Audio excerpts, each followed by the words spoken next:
এই পবিত্র শাবান মাসের মধ্যে যে 8টি আমল আছে, কয়টা আমলের কথা বলছি?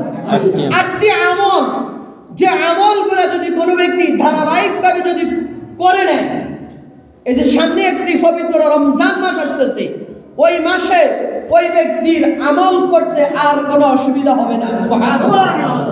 ওই ব্যক্তির জন্য রমজান মাসে আমল করা একেবারে সহজ হয়ে যাবে। সুবহানাল্লাহ। অর্থাৎ রমজানের আগ মুহূর্তে রাসূলের যে আমলগুলো আমাদেরকে বলে দিয়েছে, আমলগুলো করার জন্য যে নির্দেশ দিয়েছে, ওই আমলগুলো যদি আমরা করি, বছরে যে একটা মাস, পুরা 12টি মাসের মধ্যে যে একটা মাস রয়েছে রমজান মাস, এই রমজান মাসে যেহেতু আমাদের আমল করতে, আমাদের রোজা রাখতে কোনো প্রকারের কষ্ট, কোনো প্রকারের দুর্বলতা যাতে না হয়, এই জন্য রাসূল বলেন তোমরা পবিত্র শাবান মাসে এই 8টি আমল করো, তাহলে তোমাদের জন্য রমজানের সিয়াম পালন করতে, রমজানের ইবাদত করতে তোমাদের জন্য সহজ হয়ে যাবে। সুবহানাল্লাহ। কয়টা আমল? 8টা। 1 নাম্বার,